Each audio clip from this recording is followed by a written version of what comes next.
Mutual ফান্ডের ফান্ডা বুঝতে কোনো রকেট সায়েন্স লাগে না।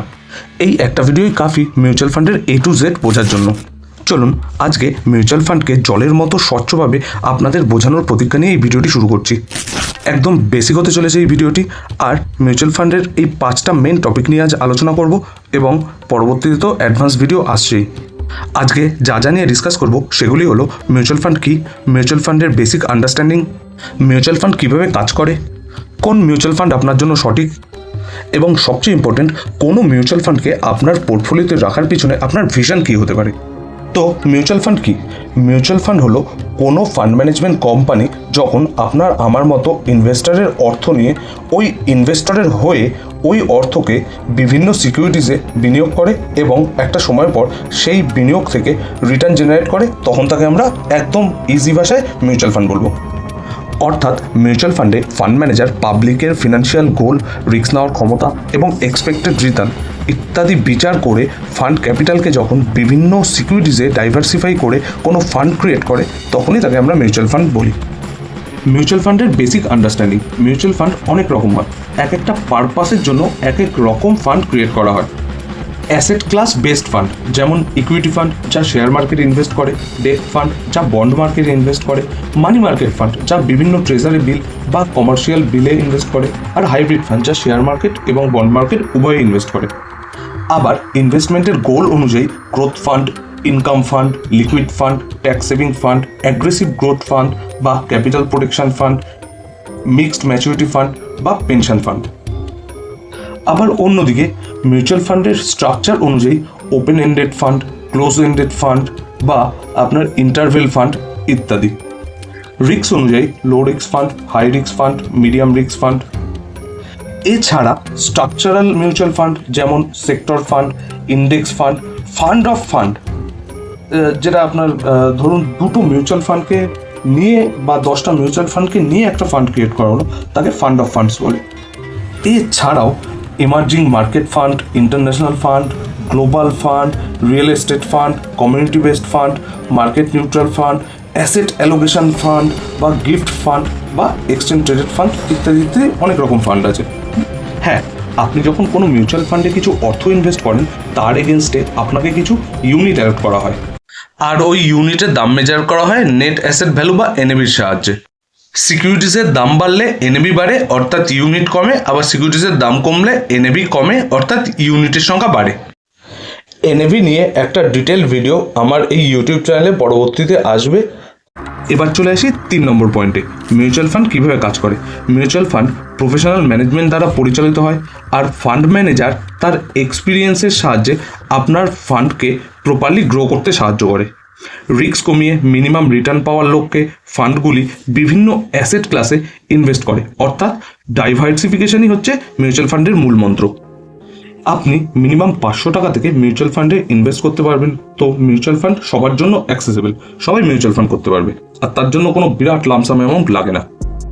হ্যাঁ, মিউচুয়াল ফান্ড সবসময় লিকুইড থাকে, অর্থাৎ যখন খুশি কিনুন, যখন খুশি সেটাকে বিক্রি করুন। এক্ষেত্রে কোনো লকিং পিরিয়ড থাকে না। যে কোনো রেপুটেড ব্রোকারের কাছ থেকে ডিম্যাট অ্যাকাউন্ট খুলে আপনি যে কোনো ফান্ড ম্যানেজমেন্ট কোম্পানির যে কোনো মিউচুয়াল ফান্ডে এসআইপি বা লামসাম হিসেবে ইনভেস্ট করতে পারেন। এই সব সুবিধা দেওয়ার এগেনস্টে ফান্ড ম্যানেজমেন্ট কোম্পানি আপনার কাছ থেকে কিছু প্রফেশনাল ফিস চার্জ করে, আর এটাই তাদের ব্যবসা। এবার চলে আসি 4 নম্বর পয়েন্টে, অর্থাৎ কোন মিউচুয়াল ফান্ড সঠিক। কোন মিউচুয়াল ফান্ডে আপনি ইনভেস্ট করবেন সেটা নির্ভর করে আপনার ওই মিউচুয়াল ফান্ডে ইনভেস্ট করার পিছনের ফিনান্সিয়াল গোলের উপর। আপনি কি জাস্ট সেভিং করতে মিউচুয়াল ফান্ড করছেন, নাকি এর পিছনে আপনার আর্লি রিটায়ারমেন্টের প্ল্যান আছে, বা আপনি কি কিছু বছর পর বাড়ি বা গাড়ি কিনবেন, নাকি আপনি ট্যাক্স সেভিংস করার জন্য মিউচুয়াল ফান্ড করছেন। তো সেই ক্ল্যারিটি আপনার কাছে থাকলে তবেই আপনি সেইভাবে আপনি মিউচুয়াল ফান্ডে ইনভেস্ট করুন। কোনো মিউচুয়াল ফান্ড করার আগে আপনি কতটা রিস্ক নিতে কমফোর্টেবল সেটা ডিসাইড করতে ভুলবেন না যেন। কোনো মিউচুয়াল ফান্ডে ইনভেস্ট করার আগে সেই মিউচুয়াল ফান্ডের সম্বন্ধে একটু রিসার্চ করুন। তারা হিস্ট্রিতে কত রিটার্ন দিয়েছে সেটা দেখুন, এক্সপেন্স রেশিও কত সেটা দেখুন, এবং তাদের ইনভেস্টমেন্ট স্ট্র্যাটেজি কী আছে সেগুলো সম্বন্ধে দেখুন, বুঝুন এবং তারপরেই ইনভেস্ট করুন। আর read the document carefully before investing, এই কথাটা সব জায়গায় শুনলে হবে না। বাই করার আগে বা মিউচুয়াল ফান্ডে সাইন করার আগে তার যে ডকুমেন্টগুলো আছে সেগুলো অবশ্যই পড়তে হয়। এবং 5 নম্বর পয়েন্ট এবং মোস্ট ইম্পর্টেন্ট পয়েন্ট হলো পোর্টফোলিও বানানোর পিছনে আপনার ভিশন কী থাকা উচিত। এটা একটা উদাহরণ দিয়ে বলছি। ধরে নিন আমার বয়স 36, অর্থাৎ আমি একজন মাঝবয়সী বাঙালি, বিবাহিত এবং একটি মেয়ে আছে। আমার কোনো বাড়ি বা গাড়ি নেই, আর আমার ইচ্ছা প্রতি বছর আমি ডিফারেন্ট স্টেটে ফ্যামিলি নিয়ে ঘুরতে যাব।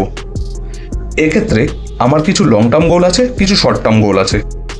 মেয়ের ফিউচার নিয়ে তো কোনো ছেলেখেলা নয়, সেক্ষেত্রে কোনো ভালো হাইব্রিড ফান্ডে ইনভেস্ট করব, তাও আবার লং টার্মের জন্য, যেখানে রিস্কও কম এবং রিটার্নও ডিসেন্ট।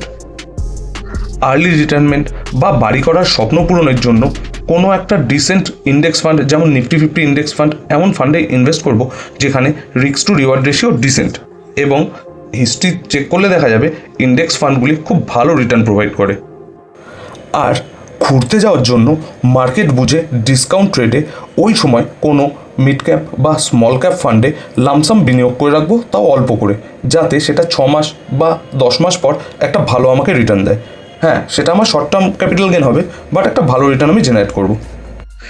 এবার ধরে নিন আমি একটা স্টুডেন্ট, আমার হাতে অল্প পয়সা আসে বা অল্প টাকা থাকে, সেক্ষেত্রে আমাকে ভেরি আল্ট্রা লং টার্মের জন্য ওয়েলথ ক্রিয়েশনের প্ল্যান করতে হবে। এবার ওয়েলথ ক্রিয়েশনের জন্য যে কোনো লার্জ ক্যাপ বা মিড ক্যাপ বা স্মল ক্যাপে লং টাইমের জন্য খুব অল্প করে এসআইপিতে আমি মিউচুয়াল ফান্ড চালাতে পারি। এবার ধরে নিন আমার বয়স 60 ক্রস করবে, আমি সামনেই রিটায়ার করব। সেক্ষেত্রে রিটায়ারমেন্টের টাকা আমি ইনভেস্ট করব এমনই জায়গায় যেখানে আমার গোল হবে অল্প করে কিছু টাকা আসুক, আর আমার রিটায়ারমেন্ট টাকার রিস্কও অনেক কম থাকুক। রিটার্ন কম আসুক ঠিক আছে, কিন্তু রিস্ক যাতে একদমই কম থাকে। সেক্ষেত্রে আমি ডেট ফান্ড বা পেনশন ফান্ডে লামসাম দিয়ে ইনভেস্ট করব। আর হ্যাঁ, মিউচুয়াল ফান্ড বাজারগত ঝুঁকি সাপেক্ষ। আপনার ভিউ যদি আল্ট্রা লং টার্ম থাকে, সেক্ষেত্রে আপনি মিউচুয়াল ফান্ড থেকে একটি ভালো ওয়েলথ অবশ্যই ক্রিয়েট করতে পারবেন। তবে দেরি না করে আপনি দুটি কাজ করুন। প্রথম কাজ, ওয়েলদি বাঙালিকে সাবস্ক্রাইব করুন।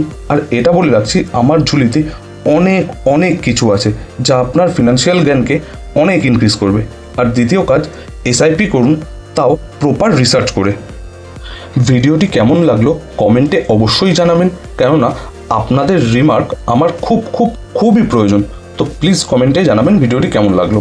আর পরবর্তী ভিডিও আসতে চলেছে যথাক্রমে এসআইপি, মিউচুয়াল ফান্ডের অ্যাডভান্স লেভেল একটা ভিডিও, 1,500-এরও বেশি মিউচুয়াল ফান্ড আছে, কোন মিউচুয়াল ফান্ড আপনি বাঁচবেন। আর চতুর্থ আসতে চলেছে এক্সচেঞ্জ ট্রেডেড ফান্ড অর্থাৎ ইটিএফ, এর একটা ভিডিও আমি কিছুদিনের মধ্যেই পাবলিশ করব। তো প্লিজ লাইক করুন, কমেন্ট করুন এবং সাবস্ক্রাইব করতে তো একদমই ভুলবেন না। অন্তত নামটা মনে রাখবেন, ওয়েলদি বাঙালি, এবং এখান থেকে ইনফরমেশন গ্যাদার করতে থাকুন। ভালো থাকবেন। এখানে ভিডিওর এন্ড।